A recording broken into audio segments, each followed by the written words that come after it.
very good afternoon. Welcome again to a very, very, very special edition of Friday Drinks. This is what we do. This is what we get up to on a Friday. And we've got some guests, very interesting guests. And I'll let them introduce themselves. But this show is actually sponsored by Omari. And I think last week we had Sharon, gashing about what you actually can do with Omari. You can transfer, you can transact, and online, which I think is a very good thing. And I'm trying to sign up, and you can use it wherever you go, internationally as well as locally. So thank you very much, Omari. And you've got a great product. I think the sort of feedback that we're getting on social media is people love the product. So Omari, and if you're not on Omari, please sign up and let us know what your experience is. Today's guests are very interesting. They're very serious. As you can see, they're actually having water. They decided to have water. They've decided to be boring. Yeah, and I decided to join them in water. But we've got the ex-CFU president, and that's Andy Pascal. Maybe you can just give us a bit of background about who you are and if you're actually still farming, and the reason why you're here. Thank you, Tanashi. Yeah, so as you said, I'm the past president of the Commercial Farmers Union. I was elected president in 2018 and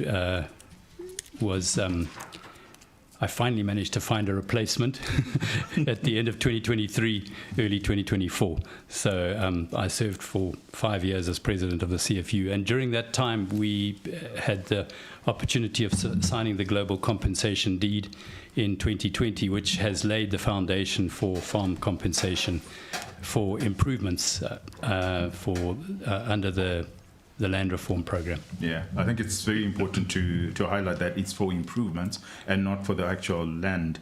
And was your land, was it expropriated? So yes, Tanashi, I have been one of the blessed farmers to have kept a small portion. I have about 200 odd hectares of my original land holding. How big was the original farm? Around 1,800 hectares. Okay. So I still have that 200 hectares which I live on and which I'm still farming today. And the other hectares, are they productive or? So we have joint venture arrangements with some of the beneficiaries, and so, but I would say most of my original land holding is still productive. Okay, that's good. And Harry, I know you used to be a farmer. Very much so. You never got your land back, but maybe just introduce yourself. You've been on the show, but we've got new audience. The audience has grown, so maybe you want to introduce yourself to the audience. Harry Orphanidis, member of the John Laurie CSC, which originally was the committee that negotiated with the government of Zimbabwe for the GCD. Not farming, but I have applied for another farm. One of the farms back. My wife is a beeper. And we'll see what happens there. All right. How come your wife got the farm back? She's Dutch. All right. Okay. And if you're Dutch and she is a 50% shareholder in my company, so qualifies. Okay. And as far as beeper is concerned, so it means that she's been compensated? No. We had two farms that were acquired. One is fully resettled. There's about 70 families on the one farm. Which is the one I've applied for compensation. Okay. And the second one is only one beneficiary. It's an A2. Right. And that's the one we want back. Okay, fantastic. Yeah, and maybe just for the benefit of the audience, a BIPA is a bilateral investment protection agreement. And typically, Zimbabwe would have signed this with other countries who would have citizens who made investments in Zim and were concerned that at some future date there might be expropriation, and so a BIPA specifically exists to protect them from that. Yeah. Mm-hmm. What's happened with government at the moment is that what they've done is in the budgets they've allocated funds to fully compensate the BIPA farmers, and they have 4 years to do that. Okay. And it's about 100 million, right? It's about 140 million. It's outstanding. They paid 20 million last year. There's another 20 million due now. Okay. And then next year's budget, and then they've got another 2 years to pay. Okay. We'll get into the details. Maybe, Rufari, you want to tell the audience what you're actually drinking, and I'm sure the gentleman will join you later on. Well, this was from my little brother. It's a Balvenie. It's quite hard to actually come by in Zim for some reason. We've got some reasonably sophisticated liquor suppliers in Harare these days, but it's very hard to come by Balvenie. So my brother was in Joburg a couple of weeks ago, and he brought me this fantastic golden cask. Which What's the special occasion? well, no, he was just down there, and he mentioned, Just because. yeah, why not? Life is too short. I need brothers like that.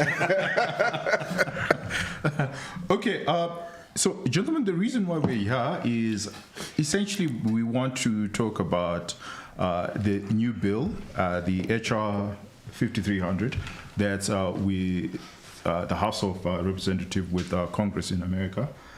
We're looking at, the bill is looking at doing away with ZIDERA, and then introducing a new platform in which, as long as the farmers are compensated with actual cash and not government securities, and this is $3.5 billion US, and it's inflation, it must be inflation adjusted, and we'll get into the details of what inflation adjusted means, because we want to get into the minute details, because this GCD was signed in 2020. So when they say inflation adjusted, does it mean that the 3.5 has increased by inflation? Is that what they want to see signed? But just to lay the ground on what is actually there is it's being sponsored by a Republican mast who, for all intents and purposes, this has come about because of the Trump administration, and they see commercial diplomacy, so they say. They want to re-engage with a lot of the international community, and this is their way of going about diplomacy. And Zimbabwe, for some reason, was sneaked in there. And that's where I want to start. Why is Zimbabwe an issue? Because, when you look at the bill itself, it's got a number of issues, right, that have got nothing to do with Zimbabwe. But for whatever reason, Zimbabwe is there. Cuba is not there. Russia is not there. North Korea is not there. But Zimbabwe is there. Why? Taneshi, that is a question we are asking ourselves as well. We do have a pretty good idea of why it's there, but we don't have any evidence for that at this stage. Yeah, let's speculate. That's why it's a Friday drink. But so there is a grouping of farmers who are not happy with the fact that the GCD didn't achieve its intended goals of paying us in the time frames that were laid out in the GCD. And they have linked in with some people who have influence, obviously, and managed to get this inserted in that bill. Okay. That's what we. So it's not you guys. It's not us. No, we have our own ways of dealing with the situation, and I think, can I just comment on the bill? Yeah, itself. Sure. I think I've read the bill, and you asked sort of about inflation adjusted, and the reality is that the bill itself is not worded very, very well. It's very loose and open to a lot of different interpretations, and it also deals with only one aspect of the situation that we face as a country. It deals with farmer compensation and the fact that farmers want to be paid in cash and they don't want government securities. And it deals with ZIDERA. It wants to lift ZIDERA, and there's a lot of excitement about it. And I think for us, it's encouraging to know that ZIDERA is on the radar in the US, and there is the possibility of it being lifted. But I think the conditions that are attached to that bill are probably not conditions that the government of Zimbabwe will be able to meet, will accept in the first place and meet. Okay, we'll get into those details, but maybe, Harry, you can just speculate. Why is Zimbabwe included in this bill? Let's be very clear on this issue. This bill hasn't been the Republican mast who's presenting it to the Senate or the Congress. The guy who's actually driving it is a South African advocate, Simba Chitandu. He's the one that's driven this, and he's the one that's driving it. And the question that we're asking is why is South Africa... Are you speculating? No, or this you is know? fact. Oh, it's fact. Okay. This is fact. All right.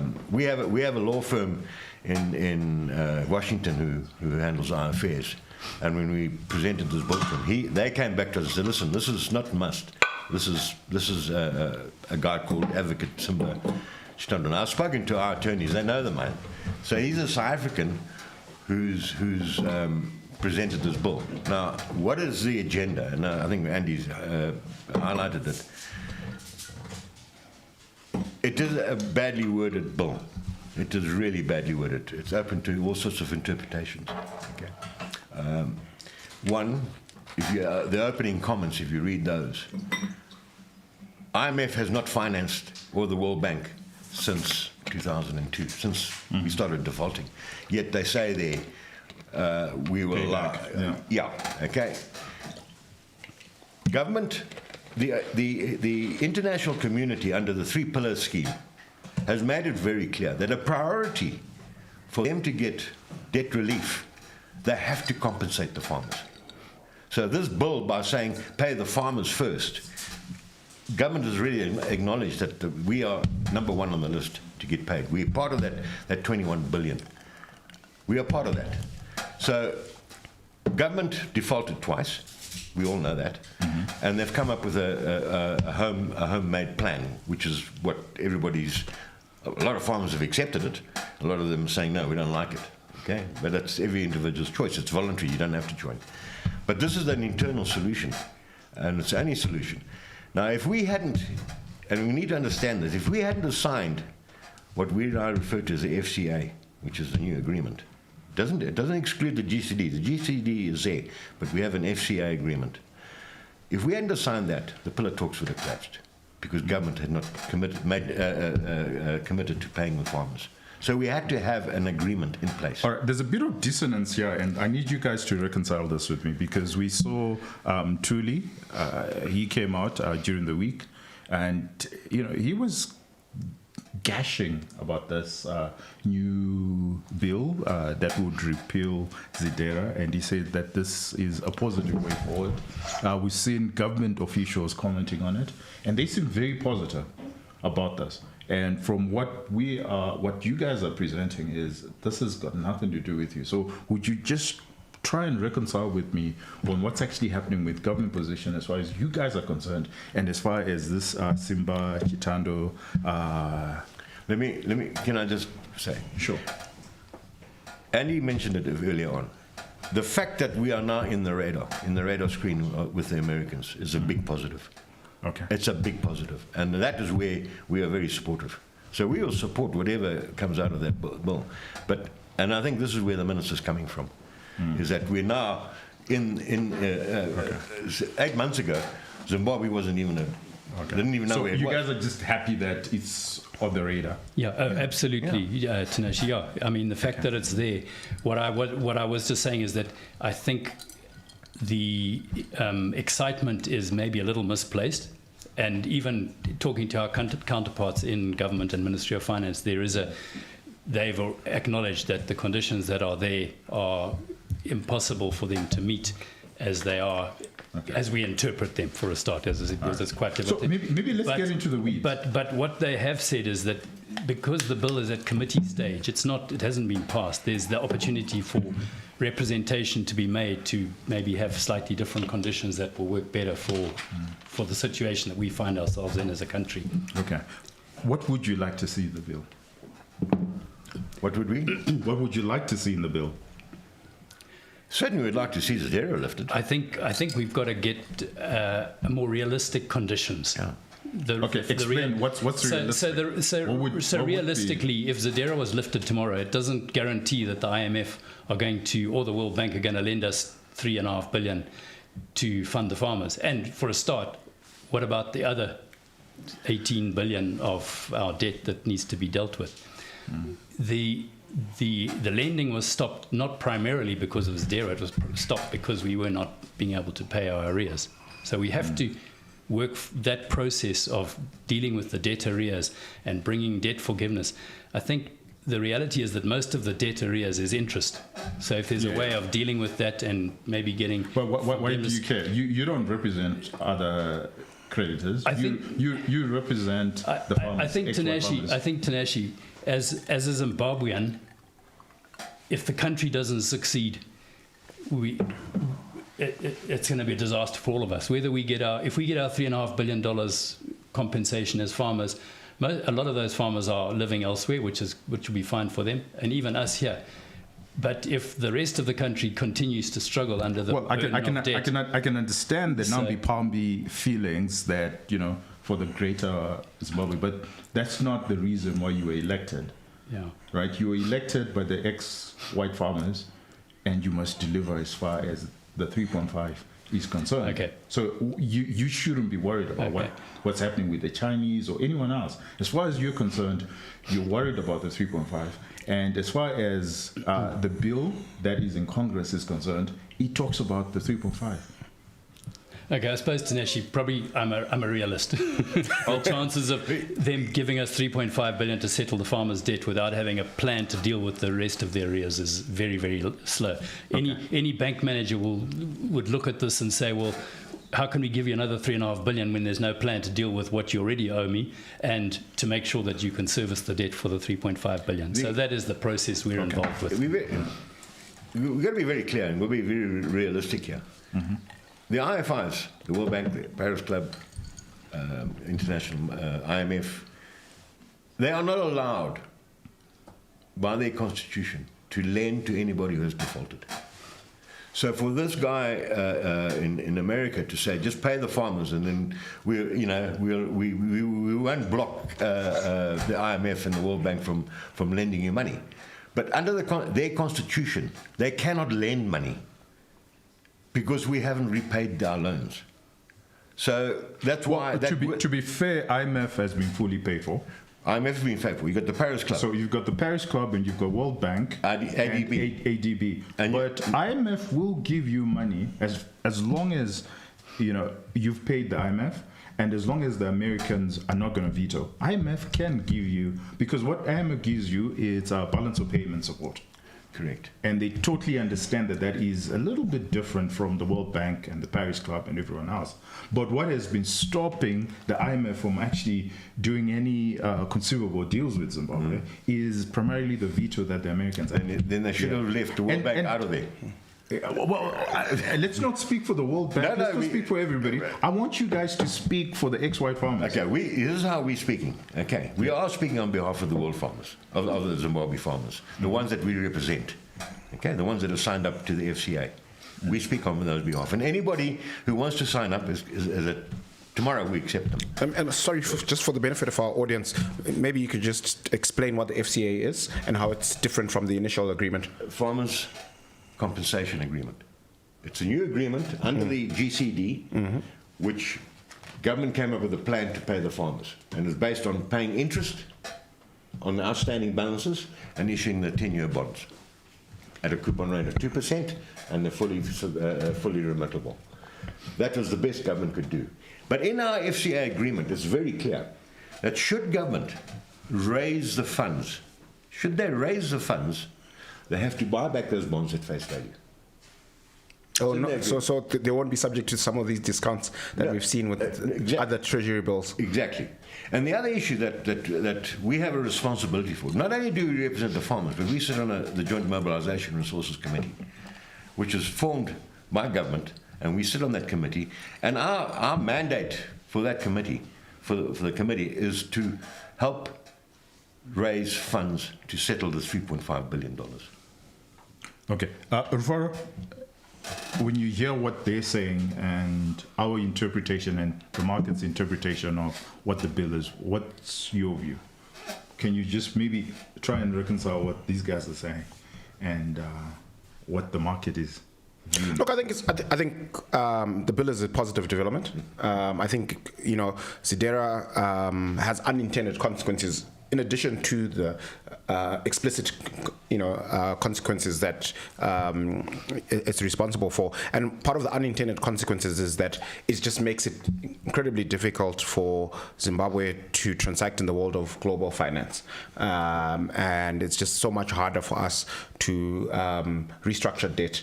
So if ZIDERA is done away with, I think the perception that the country is under sanctions goes away, and with that perception, a lot of doors that were previously closed. Country's not under sanction. Well, there's a perception, right? Yeah. And in the world of banking, we have a saying that perception is reality. So if there's a guy sitting, somewhere in London, looking at an opportunity in Zimbabwe, and Zambia, and Mozambique, and then somebody says, "Hey, but why are you looking at Zim? Isn't it under sanctions?" Are they necessarily going to bother to do the homework to read the fine print of ZIDERA and understand that it's just these 11 entities? It's not the whole country. They might actually just say, "Well, you know what?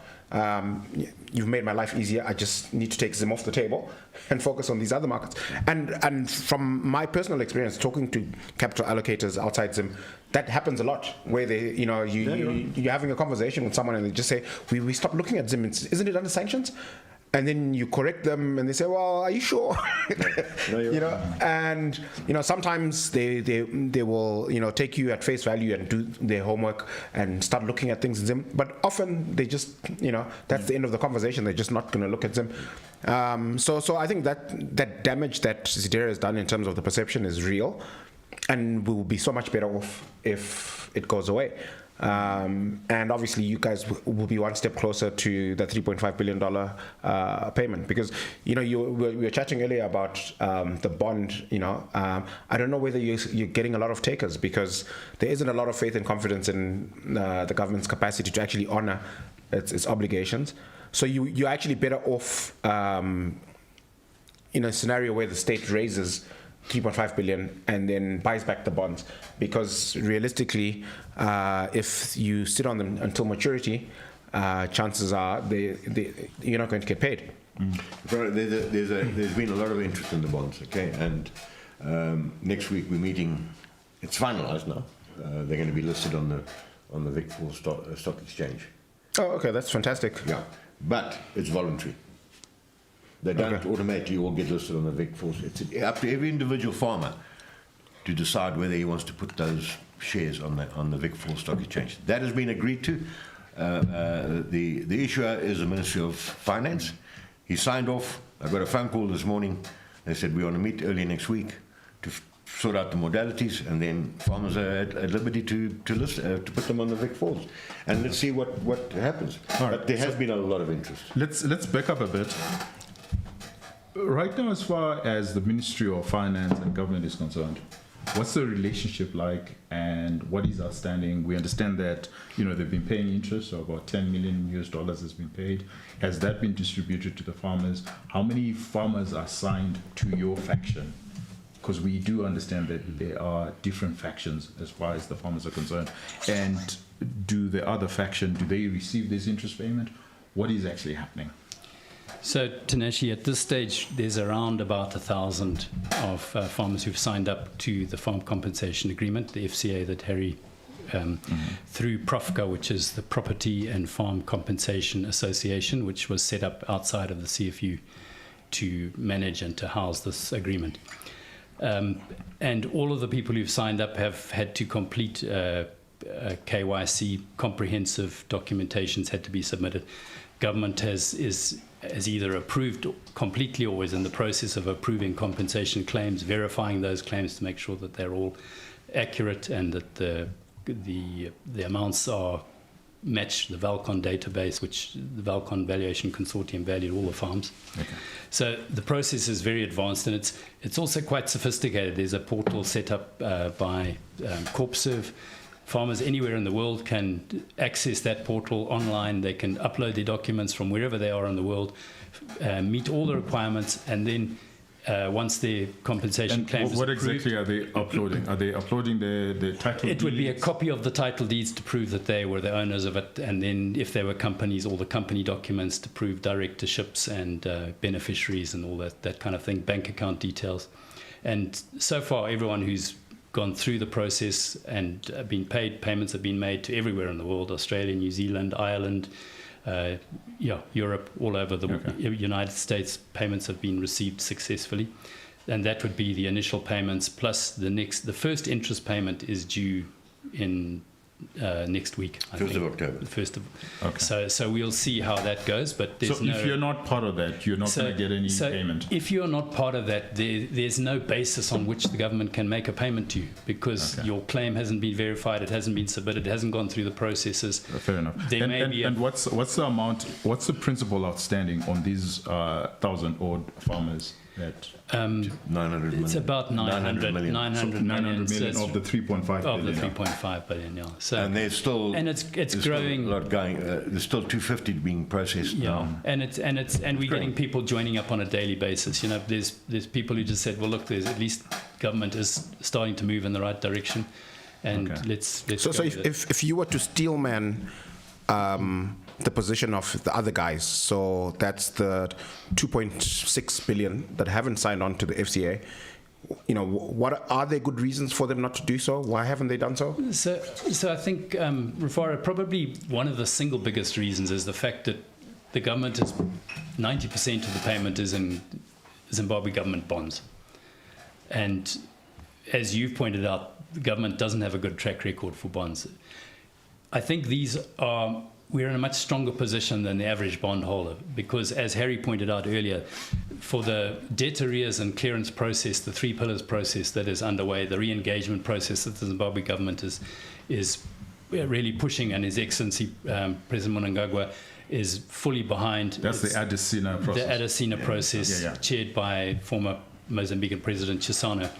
For that to succeed, there has got to be payments of compensation to farmers in line with the Constitution of Zimbabwe.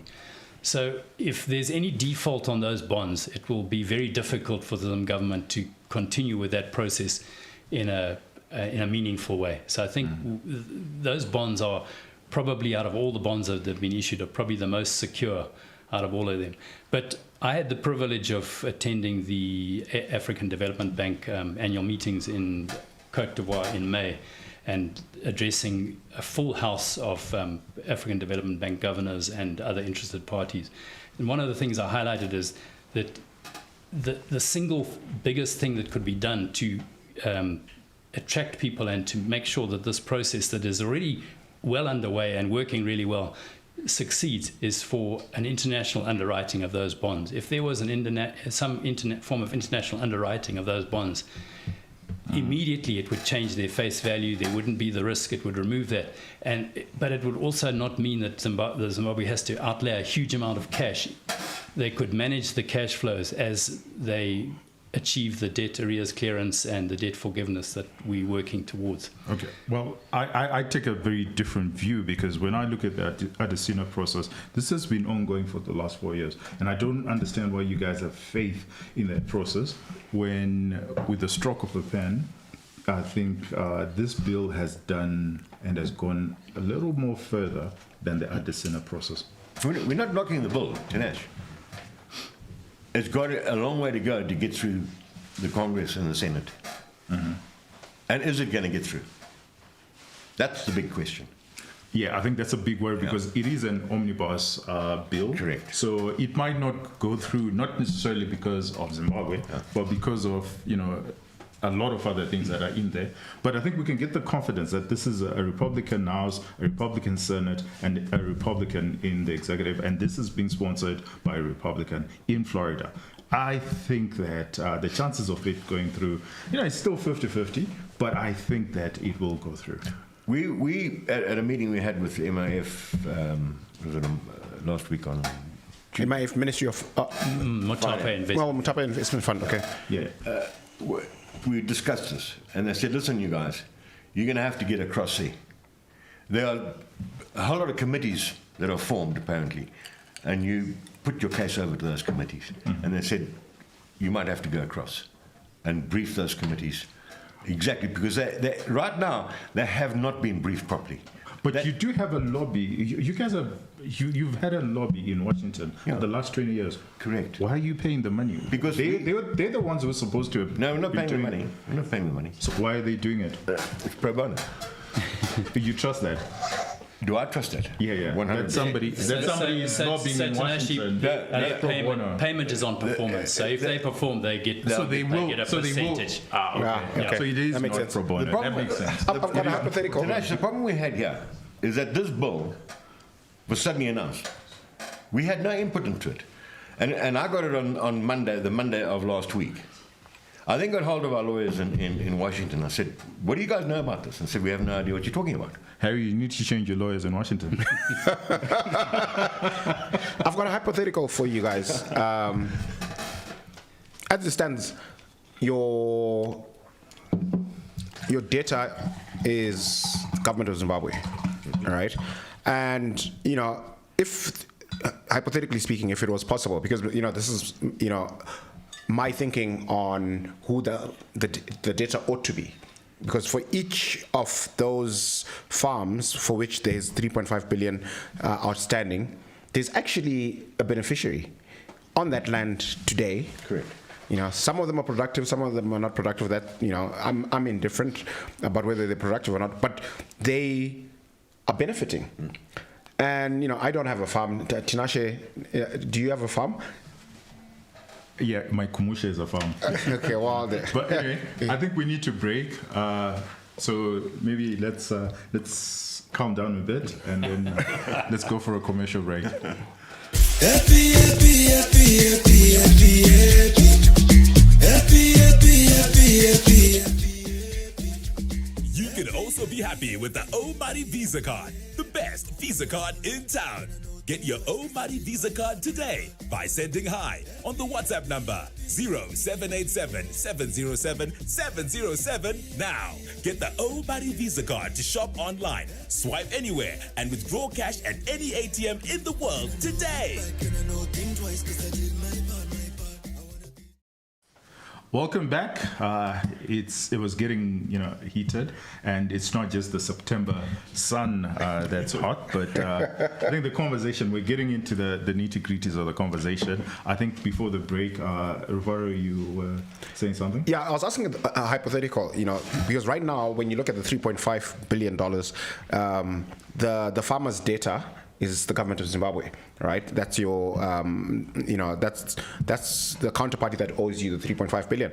But for each of those farms with improvements worth that 3.5 billion, there's actually somebody who has the benefit of occupying that land today, and many of them are being productive, many of them are running profitable operations, and yet they are not on the hook for the improvements that they're using. I don't own a farm, so I'm not, benefiting in any way from these improvements. Tinashe, are you benefiting in any way from these? I said I own a piece of land in Gutu. Your ancestral home. Yeah, but you don't have. Do you only have any commercial farmland? No. Exactly. So, and I think if you were to survey Zimbabweans, right, the vast majority of us don't actually own commercial farmland, and we're not benefiting. But if the state is on the hook for 3.5 billion, it means as a taxpayer, all of us are on the hook, And would you, so my hypothetical is, if the option was presented to you to have the actual beneficiaries be your debtor instead of the state, would you go for that? Do you think they are more likely to pay you than the state? No. You're aware that there's the title deed issue that's come up. Yes. Okay? Now, those beneficiaries are going to be paying for the land. Mm-hmm. They might not like it, but they're going to be paying for it. And I've got a number of examples where farmers who weren't acquired in the 2000s have gone forward now to apply for their title deeds. And they said, fine, how much land are you on? You've been downsized. If it's 400 hectares, which district, which province, and there's a fee. And they have to pay that. Okay, before they get a title deed, and that is going to apply to everybody. As far as I'm aware, it's going to apply across the board. At the end of the day, the beneficiaries of land are going to have to pay for that. That's what I'm reading into this. Yeah, I think I tend to agree with you with, Yeah. as far as that's concerned. So let's go back to the bill. What would you guys like to see? 3.5 billion now. I think Harry hit the nail on the head. Okay. But I think it's got to be. We'd love to see the ZIDERA lifted because that would remove the. And how the would you pressures. word it? How would you word it? But I think the conditions we need to not put a 1 year time frame. Otherwise, ZIDERA is reimposed. If you know what I mean. That's basically the way. So your conditions are the time frame. The time frame would need to be, and there needs to be a practical way of dealing with the situation that Zimbabwe finds itself in. I'd like to go back to your Adesina process because I disagree with you on that one. All right. Yeah. The thing that the beauty about the Adesina process is it's not just here's some money or we lifting ZIDERA so the IMF can. It's a process that's dealing with the governance issues, the financial issues, and the land issues. It's putting our house in order, I suppose, is a better way to put it, because it will bring about a sustainable land use and land administration system. It will bring about a financial system that is properly managed and not abused or misused, and which we all suffered the results of in the 2000s when the inflation. Okay. So then, and then the governance issues, the human rights issues, those kind of things it'll bring a freer, more open society within the country. well, my reply to you, as far as the Adesina process is concerned, is that in the grand scheme of things, the Americans, you can go through the Adesina process, but the Americans have the ultimate veto. So if the Americans don't like it, then what are you going to do? So that's why for us this putting ZIDERA on the radar is a very encouraging thing, as we said. It's so encouraging. that's why I think that solving this in America, I think it's the first big step. Yeah. No, I agree with you wholeheartedly. Right. And what I'm reading into this, and I don't know, you guys could come in, what I'm reading into this is, if this goes through, then it makes the Adesina process redundant. Am I being too... No, I don't think so. You still got to address the arrears issue. Yeah. It's got to be addressed. You can't just... But then it will then be addressed in Washington, rather than because also Adesina is no longer there, and we must say this, that Adesina was a fan for Zimbabwe.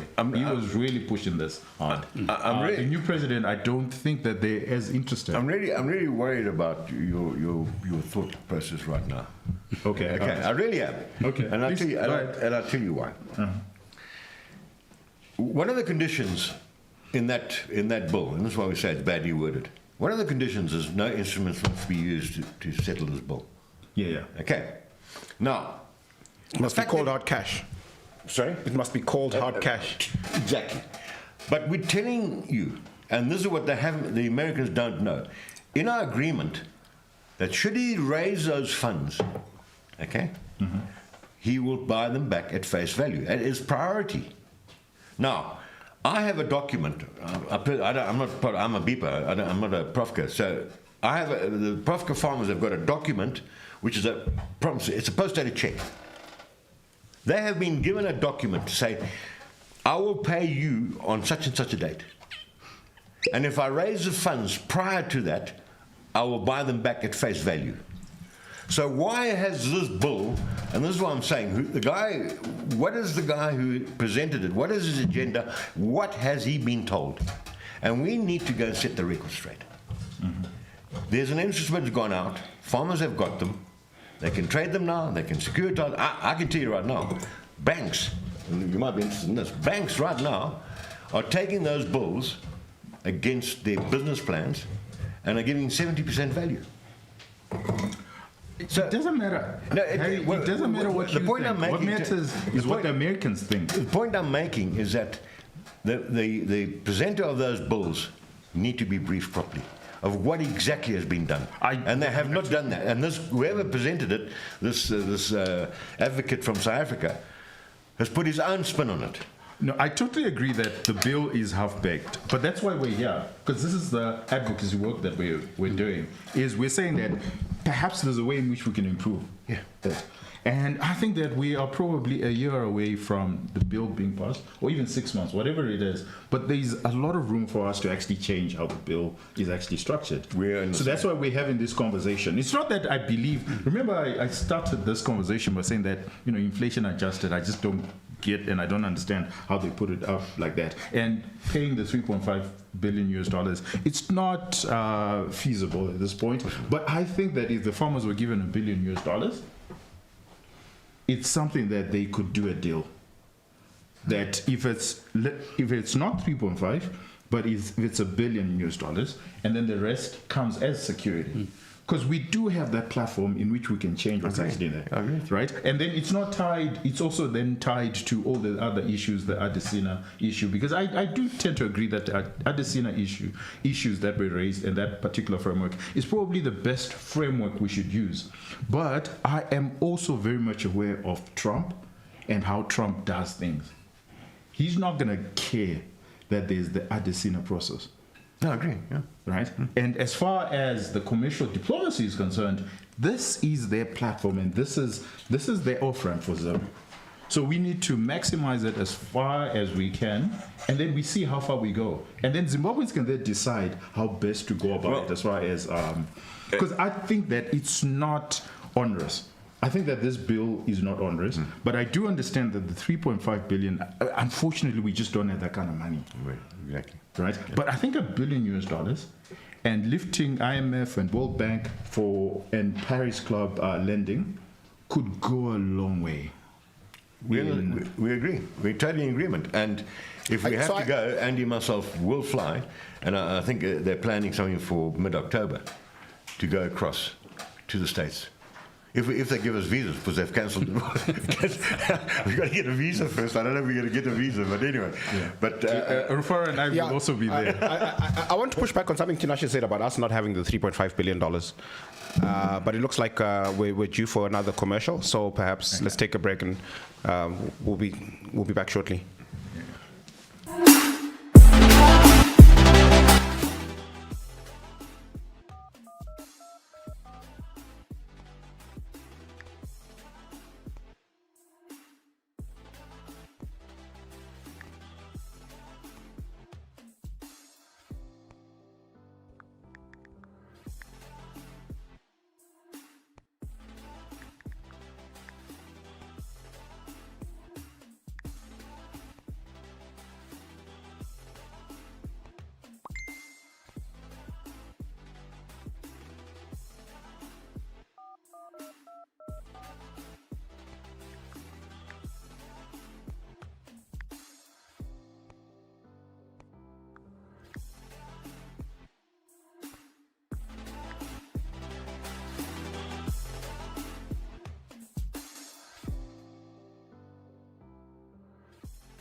Welcome back, everybody.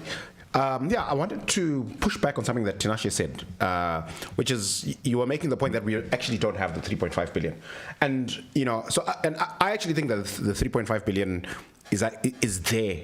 It's just that we don't have the correct framework to unlock it. Right? If every farmer had a title deed, a legitimate title deed, not what we have, this makeshift version, which has got all these restrictions about who you can sell it to and how and that sort of thing. If we had a legitimate title deed that gave people freehold title, and we said to the extent that you have this freehold title, it's encumbered by your pro rata portion of the 3.5.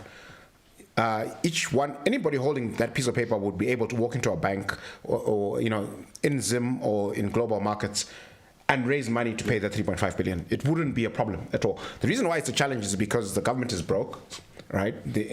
So they don't have the 3.5 billion, and they've decided to be on the hook for the 3.5 billion instead of the beneficiaries, which is why I've always advocated for the beneficiary, for title deeds, for full throttled free title. Then the market can value the land properly, And if you walk into a bank and you say, hey, I've got this title, but I need to pay X amount for improvements, and I need X amount for CapEx, and I need X amount for working capital, the money would actually, the money is actually accessible, right? But as long as you have a structure in which the bank is saying, well, the nature of your title deed is such that by the stroke of a pen tomorrow, you might actually not have title. They're not going to avail capital to you. So I think we've scored a bunch of own goals in terms of the way we've done title, whether it's initially with the offer letters, which is nothing title basically, and look, it's an improvement. I don't want to be to dismiss the current title deed regime completely, but it falls far short of what we see in other jurisdictions in terms of property title. Have you seen a copy of the title deed? No, I haven't had the We privilege. can't get it. Yeah, I don't know anyone who actually has it. But I think you will have to change to, if we were to do what you're saying, Babar, we'll have to change the constitution, because right now, as far as the constitution is concerned, all farmland is owned by the government. Correct. Right, so you'll have to change the constitution. And then the other technical bit is all our total deposits in our banking sector right now is about $3 billion US. And that's the reason why the banks are not lending, because they simply don't have the money. So even if you were to give the title, what would be important is a financial arrangement, where I certainly agree with you. It's some sort of financial arrangement that ensures that as long as the farmers are the first ones to be paid out, and it's only $1 billion US, we don't have to pay the 3.5 immediately. But it's $1 billion US, and that $1 billion US is coming from an American institution or, the World Bank or someone like that. Then that ensures, and then the rest can be paid over a 50-year period. Because the other thing is, when I look at your arrangement with government right now, what's the possibility that you will actually get paid? Sorry, are you talking about the FCA, the bonds? Yes. Well, I think the reality is that unless there's a positive outcome to the arrears clearance and the debt restructuring process, the government will struggle to pay out the full amount over the 10 years. So that's the reality. Yeah. That's the reality, and that's why we are pushing very hard to make to our part to try and help the pillar talks, the arrears clearance process come to a successful conclusion. That's true. Talk to us about October, because I think before the break you were saying that you guys are flying to No. Washington. What MOF have said to us is that there are certain committees before they go before the two houses, and those committees need to be briefed, and they need us to go across there and brief them. Okay. What are you lawyers actually doing in Washington? A lot. Give us a glimpse. They've taken this on board. Okay. They're talking to very, very senior people in Washington. Okay.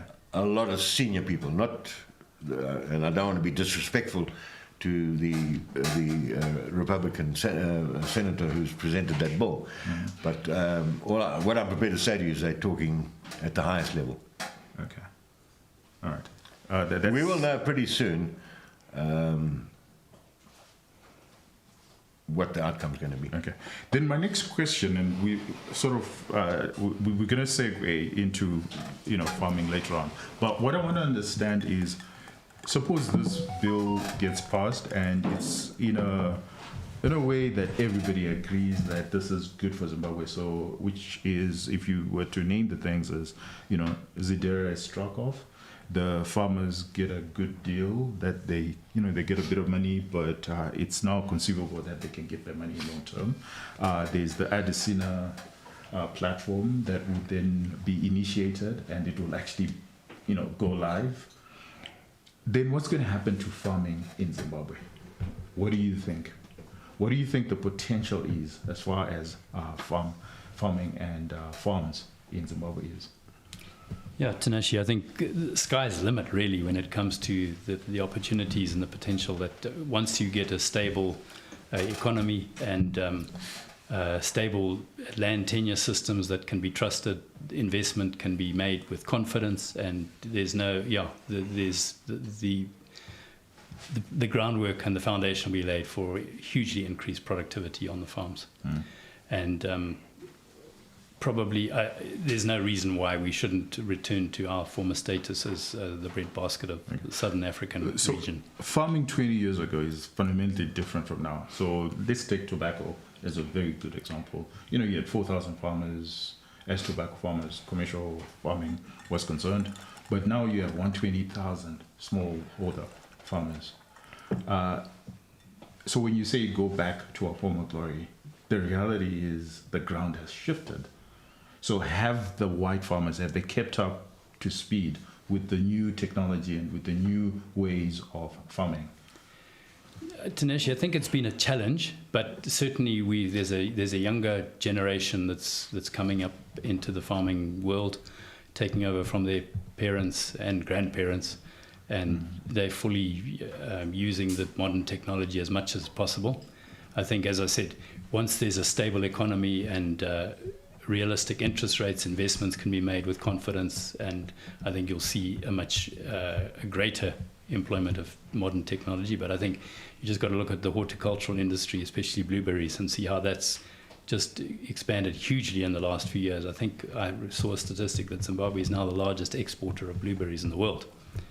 And but I think that's a very, very technical, very highly sophisticated production system. But it's capital intensive. It's capital intensive. So that's what I'm saying. That for once you get a stable economy and reasonable interest rates, it enables that capital intensive agriculture to take place much more easily. Yeah. So if I could just double click on that and just ask, if we look at the last quarter century of, post land reform, and Tinashe touched on some of the developments we've seen. You've got 120,000 tobacco growers. I think this year we had record production in terms of millions of kgs of tobacco. And whenever people who think land reform was a great idea or defend it, they always point to the success that we've seen in tobacco. But if you look at other crops like maize, our yields per hectare are still abysmal. I think we're going to have to import maize again this year. I think for we've imported more than 1 million tons of maize every year since land reform, except 2 years ago when we had a bumper harvest. So so tobacco's seems to have done well. Maize not so much. We're seeing this incredible output in blueberries. So what do you think worked well in tobacco? What's working well in blueberries, and why are some crops like maize, why is the production there still abysmal in terms of the yield per hectare? What are the lessons that we can draw from the last 25 years post land reform?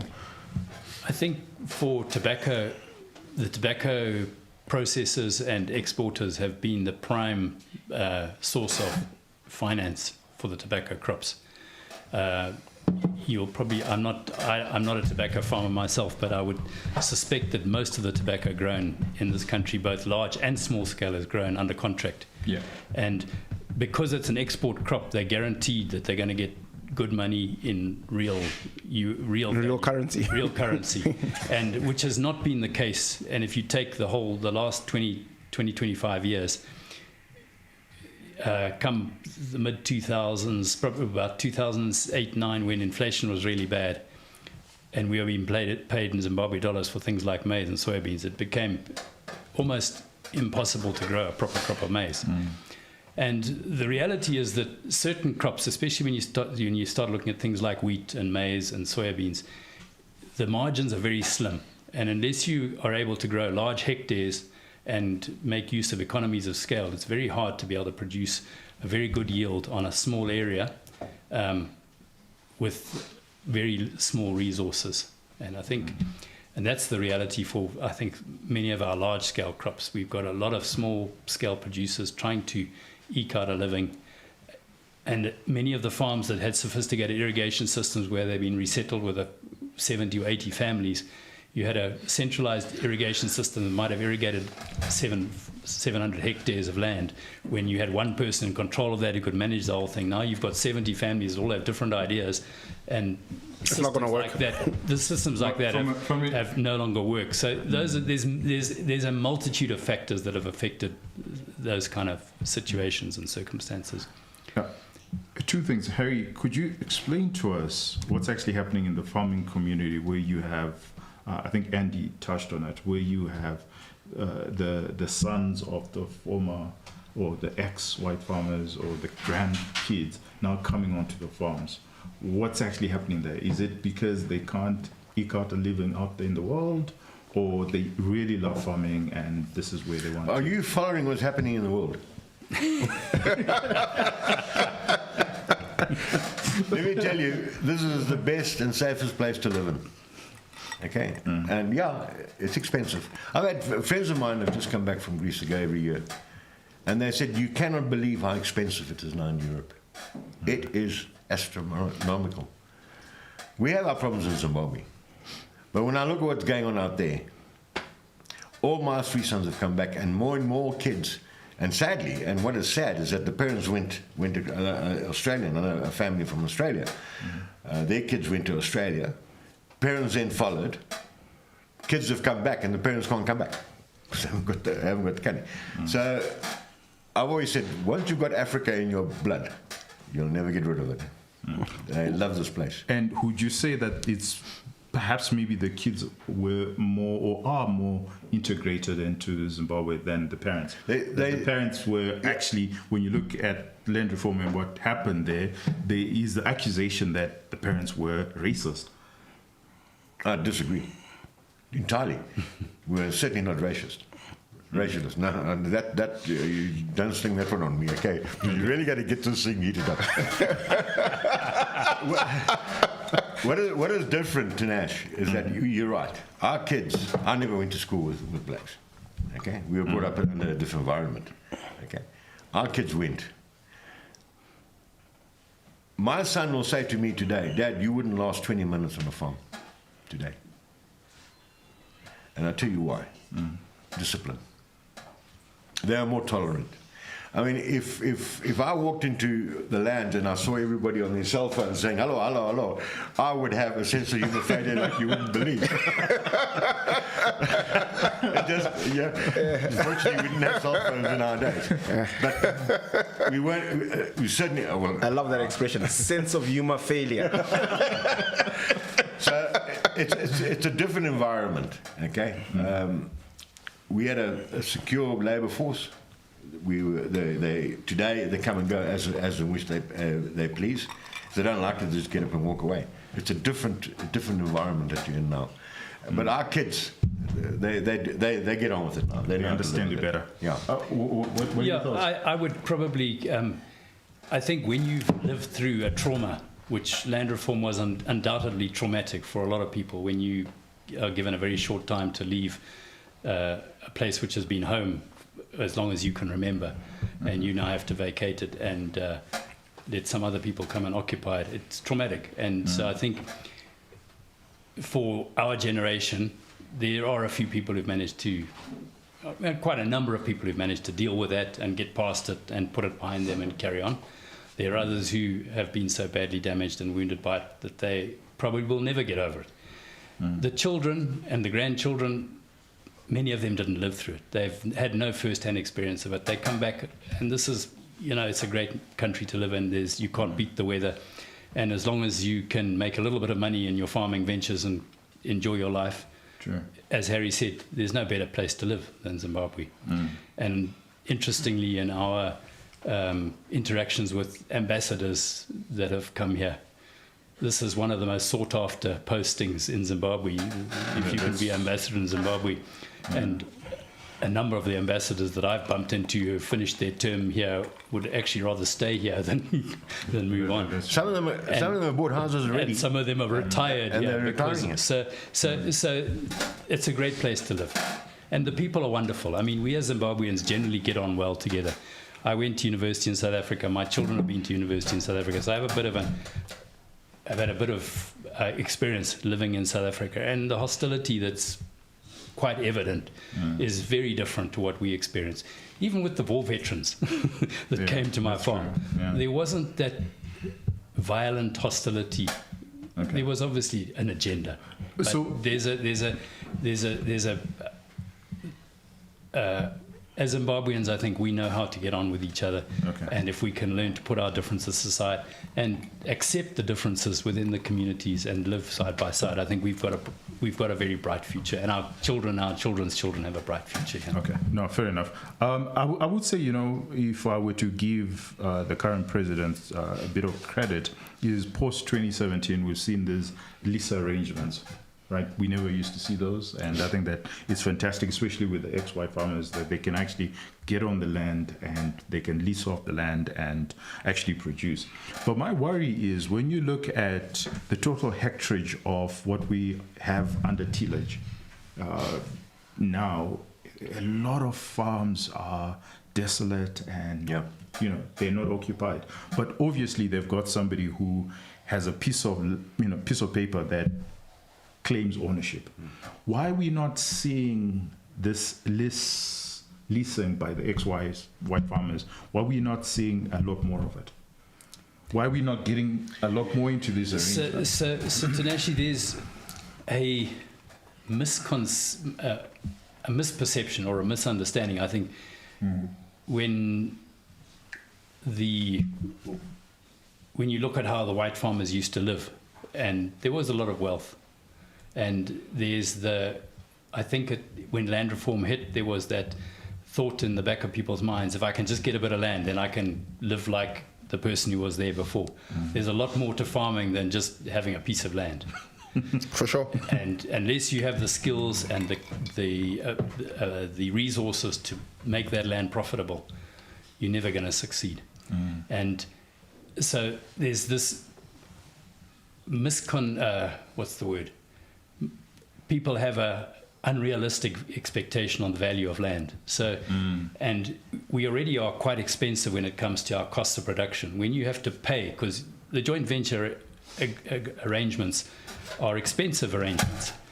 The average cost of land for me in my joint venture arrangements is almost 10 times the cost of land in Zambia.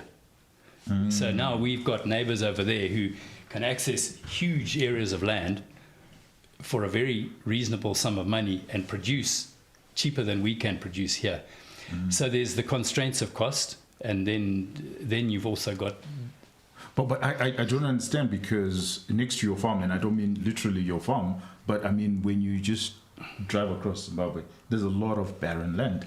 Yeah. So why would the cost be expensive? I think you're going to find if this title deed issue is successful, and farmers do have to start paying for the land, I think you're going to find more and more farmers bailing out, saying no ways, and then there'll be opportunities for other people to get on board. Okay. And Tinashe, I would like to come in here as well. You're talking about lots of ex-white farmers, but there are a lot of black agricultural college graduates who are looking for land too, and who could be very successful in making use of the land. It's not only the white farmers who are dispossessed. Okay. There's the people who really could use the land don't have access to the land, and they don't have the resources to go into a joint venture and pay. And as Harry says, I think we've gone through a phase. It's a revolution really in the way land is dealt with, and it will go full circle, and we will get back to that place where there's and that's why I said part of this 3 pillars process is bringing in a sound land administration process, safe, reliable, secure tenure, as well as the payment of compensation. There's those aspects of it that are included in the process, which is all needed for our farming to flourish and to get really going again. So let's get into the business of farming. Is it actually profitable? The margins are very slim. It's not. There's certainly not the profitability that used to be there, and there's a lot of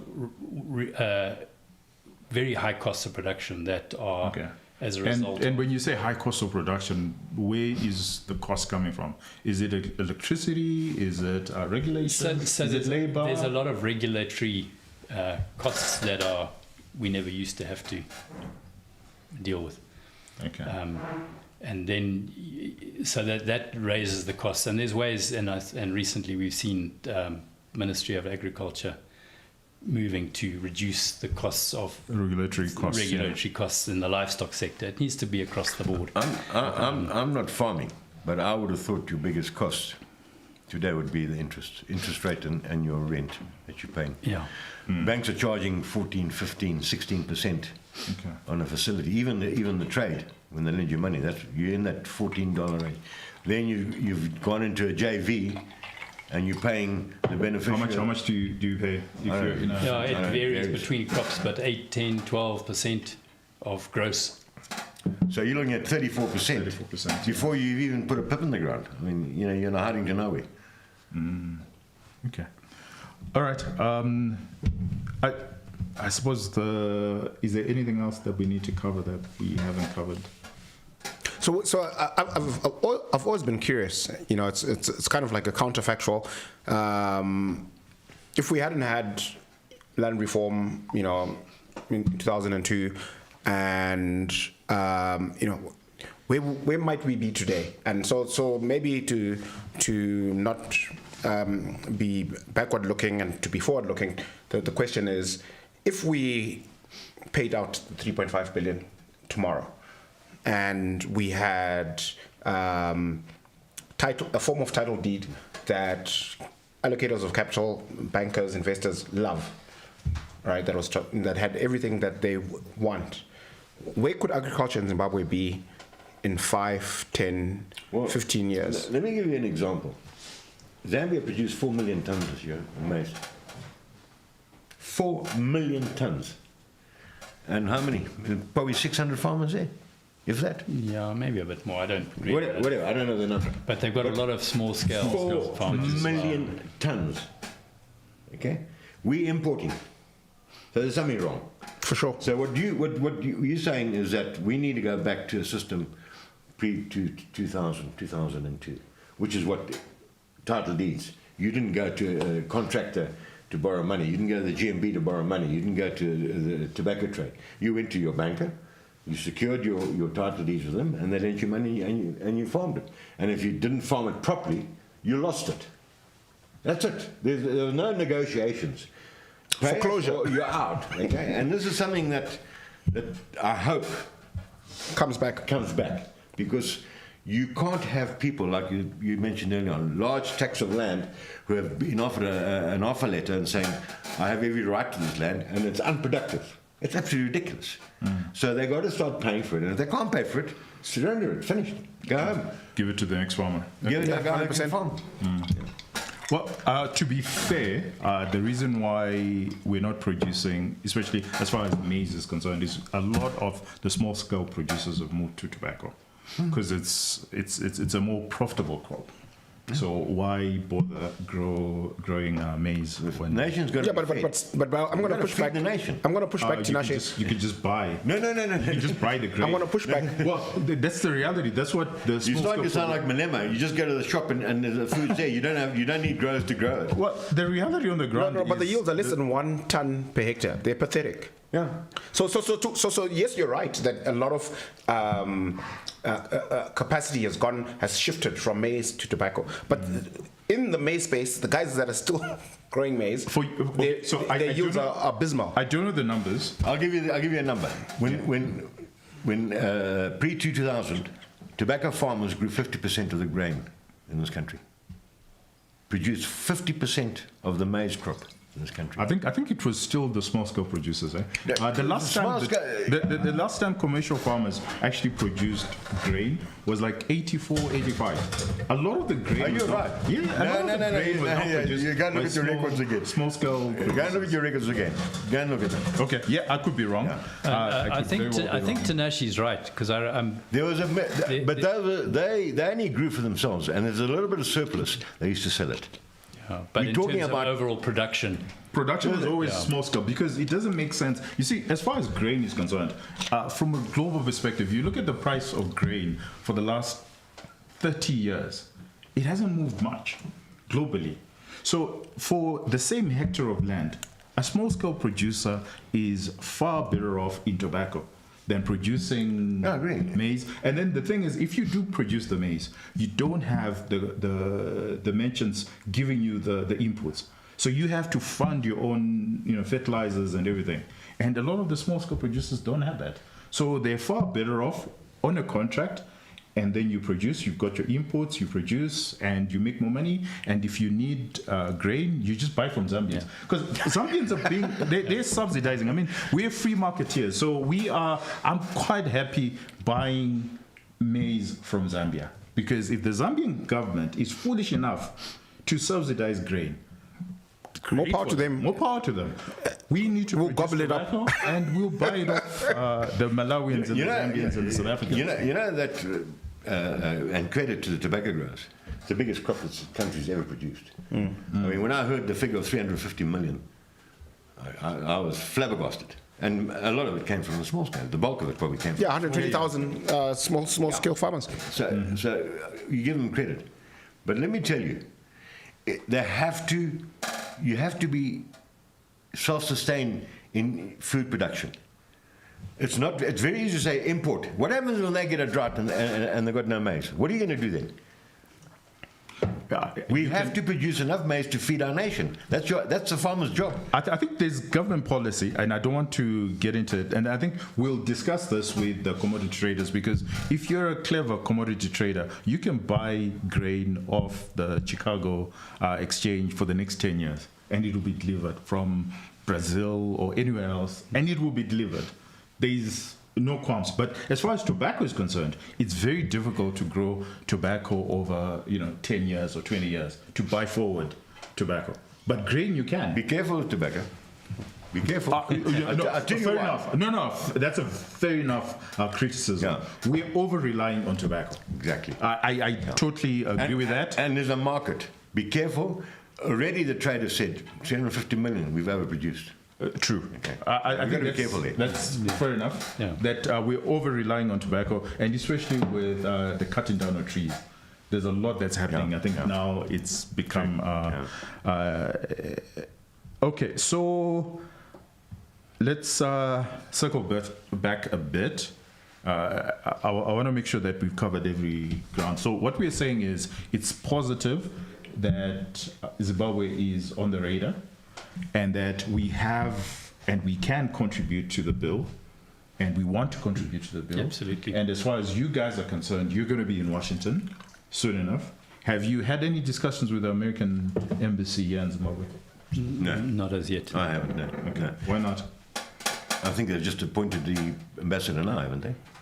No, she's been around for a minute. She's actually, she was been on our show. So you haven't Yeah. spoken to her, but she's been young.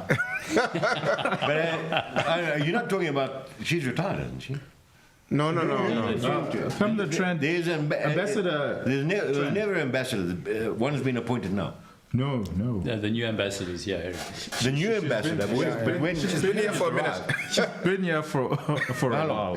And I'm worried that you guys haven't... So we saw her deputy probably about 3 or 4 months ago, but we haven't seen her. Okay. And you got her here next week.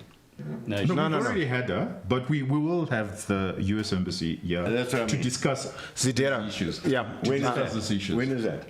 No, we're not going to tell you, but Why? it's going to happen. No, In the next few weeks, In the next few weeks. Yeah, we're you gonna will have her. you had the British ambassador here. Yeah, and we had the American ambassador here as well. You had an opportunity and you didn't take it up. Okay. What would you have wanted us to ask him? The question was, pay for the land. No, we're not going to pay for the land. So what is your solution, Mr. Ambassador, to the land issue? The land, not the infrastructure. What is your solution? That's the question they should have asked. To the American... To the Brits. Americans aren't. I don't to the British ambassador. I don't represent the ex-white farmers, so that's your issue. That's not my issue. But I think that for the benefit of Zimbabweans, I think that this is a once-in-a-lifetime opportunity, and we need to do whatever we can and a lot of advocacy work to ensure that whatever bill comes out of this, it's something that is actually good for Zimbabwe. Yeah. And that is why we're having these roundtable talks, and we will have them with everyone. So we will talk to the U.S. Embassy. We'll also talk to the Ministry of Foreign Affairs, We've had Prof here on the show before, so I'm sure he will agree to come, and then we want to have a conversation. And we'll also then have a conversation with the black farmers, especially the ones that are actually farming, and we will hear what they think. It's not the ones that are just identifying as farmers, like our good friend. I think it's a big issue that Zimbabwe is discussing, and it's something that we need to tackle headstrong. And let's see, where this takes us. But thank you very much, gentlemen. Yeah, it's been an absolute pleasure. This has been quite enlightening. I learned a lot. That I probably should change careers and become a Washington and become your lawyer in Washington. I will send you a message to you. No, they're doing a hell of a good job. They really are. All right, okay. We don't have a problem with them. All right. Have yourself a wonderful evening and enjoy your weekend. Fantastic. Cheers. Thanks.